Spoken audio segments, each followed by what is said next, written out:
Today we're going to talk about buying a house. This will be one of our longer lectures. Homes are expensive. To purchase a house, most people need to take out a loan. A loan for a home is called a mortgage. In this section, we will talk about fixed rate loans. There are other types of loans that have adjustable rates or balloon payments, but we're not going to cover those. We're only going to talk about loans that have a fixed rate. This means the interest rate will stay the same for the entire life of the loan. The loans will vary in length. Typical loans are 15, 20, or 30 years, so that's what I'll talk about. Most lenders will approve a home loan that is 28% of a lender's gross monthly income. This 28% needs to include the principal, the interest, taxes, insurance, and any homeowners association fees. Many people already have debt in the form of car loans, student loans, credit card debt, etc. A lender determines the amount a person can afford by looking at the amount of debt they currently have and how much more they will have if they take out a mortgage. The lender determines a person's adjusted monthly income by taking their gross monthly income and subtracting any debts that have 10 or more payments remaining. Let's look at an example. The Millers have a gross monthly income of $6,000. They have 12 remaining payments of $315 on a car, 50 payments of $185 on a student loan, and 6 remaining payments of $200 on a furniture loan. Find the amount the bank will let them pay for a house each month.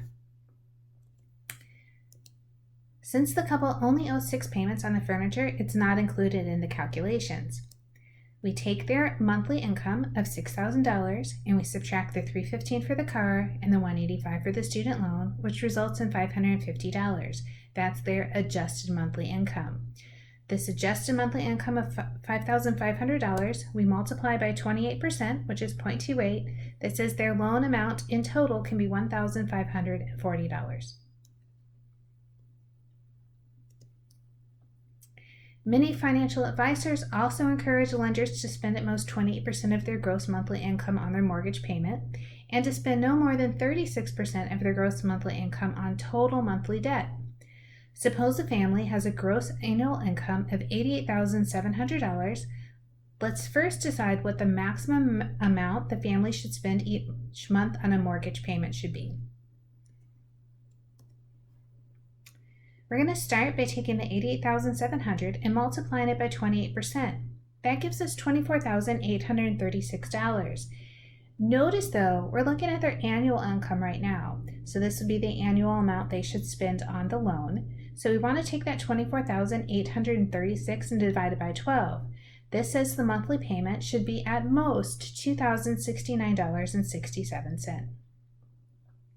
Part B says what's the maximum amount the family should spend each month for total credit obligations. All right, so we're thinking again. That $88,700 a year, I'm multiplying by 8%. Well, why is that? We have a 36% in total that they should spend on all debt. They've already looked at 28% for their mortgage. So I did 36 minus 28 is 8%. So I took 8% of their annual income, which is $7,096. Once again, this is annual. I need to divide by 12 to get the monthly amount they should spend on debt. This gives us $591.33. Part C, if the family's monthly mortgage payment is 80% of the maximum they can afford, what is the maximum amount they should spend each month for all other debt? Since we know they're spending 80% of their monthly allotted amount for their mortgage, that means there's 20% left. The 20% is of the amount that's budgeted for the house. So in Part A, we said they can spend $2,069.67, but we have 20% of that left. So I take 20% of the $2,069.67, I add it to the amount we have for Part B that tells me how much they should spend on other debt, and together this gives us $1,005.26. Now we're ready to talk about finding the amount that you will spend every month on the mortgage. There are many types of mortgages offered by the bank. The length of time can be different. The interest rate can be fixed or adjustable. For the following example, again, we are only doing fixed rates, meaning the interest rate will be constant over the entire loan. One way to find the monthly payment is to use the formula PMT is equal to P times R over N divided by 1 minus 1 plus r over n to the negative nt. PMT stands for payment. P stands for the mortgage amount. Notice it says mortgage amount. It doesn't say the price of the house, and we're going to get into that in a couple slides further. R is the interest rate, N is the number of payments per year, which will always be 12, and T is the time in years, so 15, 20, or 30. So let's take an example. Let's find the monthly payment for a $150,000 loan for 30 years at 5% interest. To get our payment, we put in $150,000 for our P, R is 0.05, N is 12. In the denominator, again, you can see I put in R is 0.05, N is 12, and it's to the negative 12 times 30. I want you, as you're watching the video, to pause me. I say it all the time, pause me, try this for yourself. You need to make sure that you can get this put into your calculator and get the same answer that I get when we do this. When you put it in the calculator, you're going to want to put parentheses around the denominator. You also may want to change the negative 12 times 30 to negative 360. Don't forget to use your minus sign, not your subtraction sign, because that will make a huge difference in your answer. Hopefully, if you went through it and you did the steps, you got $805.23. Because we are talking about money, you'll find I'm always going to round to 2 decimal places.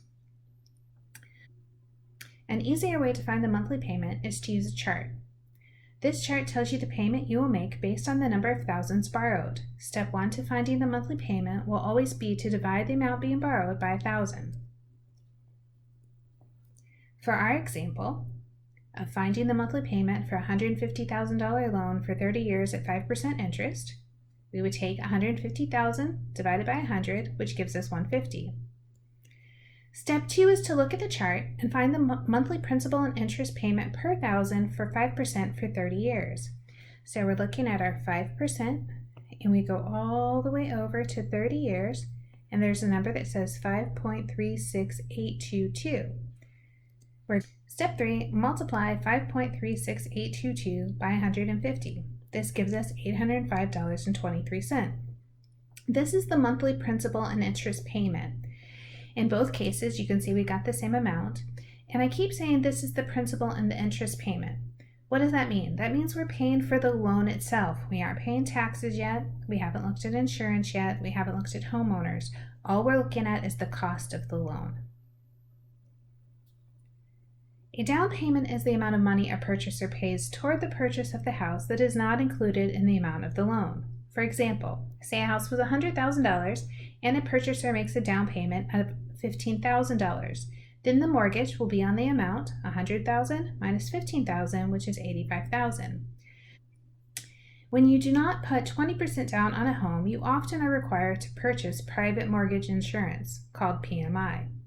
PMI gives the lender, not the borrower, the lender reimbursement of about 20% if a borrower were to default on the loan. Most of our calculations will therefore use a 20% down payment for buying a home. Find the monthly payment for a house that costs $185,000 if the lender requires a 20% down payment and offers a 25-year mortgage at 4.5% interest. Let's start with the down payment. I multiply 20%, which is 0.20, times the price of the house, which is $185,000. This gives us $37,000. We will subtract the $37,000 from the $185,000 to find out the loan amount will be $148,000. Let's use the chart to figure out the monthly payment. So we take the $148,000, which is the price of the loan, divide by 1,000, and it says $148. Now we're going to go over to the chart. For the chart, I start with 4.5%, which is our second line. This time we're going to 25 years. So I'm circling that it's 5.55832 per thousand. We multiply 148 by 5.55832, we get $822.63. Always make sure you're stopping and you're looking at the chart, make sure you understand how I'm getting the numbers, do the multiplication to make sure you get the same amount so you can see how we're finding out how much this house is going to cost every month. Let's do that one again with the formula. I want to make sure we practice with both things. So with the formula, P is still $148,000, the amount of the loan, not the $185,000 that was the cost of the house. We're going back to our payment. So we take P, $148,000, our rate, 0.045 divided by 12, over, so I want to put parentheses down in the denominator, 1 minus parentheses 1 plus 0.045 over 12 to the negative 12 times 25. Once again, you should get 822.63. I do think it's completely worth your time to try this in your calculator, play with how your calculator works. Order of operations is a big deal and we want to make sure you get this right. How much did we really pay for this loan? In our example, we're paying $822.63 per month for 25 years to pay a $145,000 loan. We pay back in total $822.63 times 25 times 12, which is $246,789. We're going to subtract the cost of the loan, $145, to see the interest is $101,789. Every payment pays the interest for the current month and a principal payment. As the loan is paid, the interest owed each month gets a little less and the principal payment keeps reducing the balance. Let's look at the first payment. On payment 1, we owe $145,000 at a rate of 4.5%, and the time is 1 month. But remember, we always talk about time in years, so our time is 1 over 12. It's 1 month out of the 12 months in a year. The interest owed the first month is $145,000 times 0.045 times 1 over 12, which is $543.75. Remember, our total payment was $822.63. So we take the difference between $822.63 and $543.75, we get $278.88. This $278.88, that goes towards principal. The rest of the payment goes towards interest. So as we make our payments, the amount we owe on the house is reducing. After the first payment, we don't owe $145,000 anymore. We owe $145,000 minus $278.88. It takes a long time, and that's why we have 25 years or 30 years to pay for the loan. We'll look at that a little closer as we go. Example 3. Find the monthly payment for a house that costs $345,000 if the lender requires a 20% down payment and offers a 15-year mortgage at 6.5% interest. So let's start with the down payment. Our down payment is 20% of $345,000. That's 0.20 times 345 gives us $69,000. So the $69,000 that we're putting down, we subtract from the $345,000, which says $276,000 is the loan amount. Really important that we look at this as the loan amount. Again, using the chart first, I would say, well, I take the $276,000, divide by 1,000 to say we have $276 that we want to use when we look at the chart. Now let's look at the chart. We're looking at 6.5% interest, and we have 15 years. So 6.5% interest, make sure you go over to 15 years. That says 8.71107 per thousand. We multiply 276 times 8.71107, we get $2,404.26. An amortization table will really look into this. How much are we paying and how do the payments work? So an amortization table gives details about each payment made on a loan. It gives the amount that goes towards the interest, the amount that goes towards the principal, and then the new balance for the loan. We're going to fill in the amortization table for the first 3 payments of our previous example. The loan amount was $276,000, the interest was 6.5%, and the monthly payment was $2,404.26. On the first payment, we find the interest is equal to P, $276,000, times our rate, 0.065, times our time, which is 1 over 12. So since it's only 1 month, remember we look at what percent of the year is it, which is only 1/12. So I have $276,000 times 0.065, then times 1 over 12. This gives me $1,495 in interest. Once I know how much goes towards interest, the rest goes towards the principal. So remember, our total payment was $2,404.26. $1,404.26. We subtract $1,495, which is the remainder, $909.26. That's going to go towards the principal. So interest payment, principal payment. The principal payment is really showing me how much my balance is reducing. So originally we owed $276,000. Now we've put $909.26 toward the loan, so our new balance will be the $276,000 minus $909.26. So here's all of our numbers put in. For $1,495 in interest, $909.26 in principal, and a new balance of $275,090.74. For month 2, we repeat the process. The interest will be our new balance, $275,090.74 times 0.065 times 1/12. This gives me $1,490.07. This is the interest. The principal payment is the difference between our monthly payment of $2,404.26 and the interest payment of $1,490.07. Let me go ahead and hit next so you can see the numbers plugged in.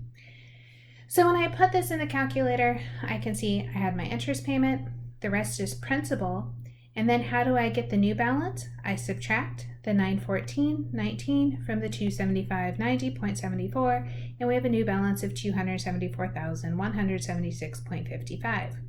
What I want to point out is we have the interest payment, we have the principal payment. These two always add up to our monthly payment. And over time, the interest is slightly reducing, the principal is slightly increasing, and our balance is going down. So let's do one more month, month 3. I start with my interest, $274,176.55 times 0.065 times 1/12. This gives me $1,485.12. Hopefully by now, you know that's interest.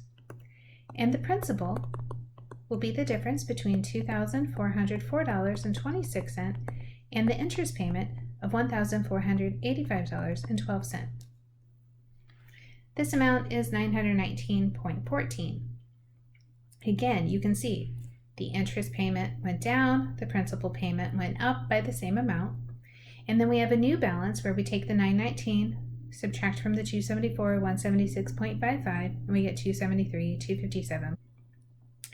So example 4, let's find the monthly adjusted income needed to purchase a house that costs $215,000 if the lender requires 20% down and offers a 30-year mortgage at 4% interest. This time, we have annual taxes on the house are $3,300, insurance is $115 a month, right? As always, when we're looking at, let's look at a loan, we want to start with what's the loan amount. So let's figure out what the down payment is. It's 20% of $215,000, which is $43,000. We're going to subtract the $43,000 from the cost of the house. So my loan amount, $215 minus $43, $172,000. Hopefully you're thinking divide by 1,000. So we have 172. That's the number we use with the chart. So from the chart, we're looking at 4%, which is our first line, and we're looking at 30, which is our last column. So we're way over here at 4.77415. Multiplying that together, 172 times 477,415 gives 821.15. Now that we know the monthly mortgage payment, we're ready to talk about the taxes and the insurance. The taxes were $3,300 a year. We'll divide by 12 to give us a monthly payment of $275. The insurance is $115 per month. So to get our total payment, we take our principal and interest payment, $821.15. We add the $275 for the taxes, the $115 for our insurance. That gives us a grand total of $1,211.15. I think it's important to see there's a big difference between the amount of the loan and the total amount you pay for the house. Remember, we wanted to find out the adjusted monthly income needed to afford this loan. So we take our total, $1,211.15 per month, and this needs to be 28% of the adjusted monthly income. We've discussed before the percent of the whole equals the part. So what does that mean for us? It means 28% of our monthly income X needs to be $1,211.15. Hopefully you can see we would just need to divide by 28%, which I've put on here. So 1,211.15 divided by 28 says our adjusted monthly income needs to be $4,325.54. Example 5. How much more will you pay if you finance $285,000 for 30 years at 6% interest than you would if you finance the same amount at 5.8% interest for 15 years? So this time, I'm not telling you the price of the house, I'm telling you the amount of the loan. So the amount is $285,000. We don't have to worry about the down payment. This is after all of that is taken care of. So what I want you to see is we have two choices. We have a 30-year loan at 6%, or we have a 5.8% loan for 15 years. Let's start with the 6%. The 6% is on the chart, so let's use it. So 6%, and it says for 30 years, so we're going all the way over, and we have this 5.99551. We look at the number of thousands we're borrowing. 285,000 divided by 1,000 is 285. The 285 multiplies by the 5.99551 from the chart. So there's a monthly payment of $1,708.72. Going with this loan, the total we pay would be $1,708.72 for 30 years, and we do that 12 times a year. So I have my amount a year, my number of years, my number of payments per year, which our total paid is $615,139.20. Give that a minute to soak in. We're paying $615,000 for a $285,000 loan. That says we're paying a lot of interest. We're more than doubling the amount of the cost of the house in our total payment. Now let's look at the 15-year loan. 5.8% is not given in the chart. We will need to use the formula to find the monthly payment. Our payment will be $285,000 times 0.058 over 12 divided by, again, you're going to want to put in parentheses, 1 minus parentheses 1 plus 0.058 over 12 to the negative 12 times 15. That gives me $2,374.31. The total paid for this loan will be the $2,374.31, but this time times 15 years and then 12 payments a year. Our total paid is $427,375.80. The difference between the total payments, $615,139.20 minus $427,375.80, is $187,763.40. The difference between the payments is 100% interest. Paying a lower interest rate for the 15 years and paying over a much shorter period of time saves a lot of money in interest, and you can see this one's close to $200,000.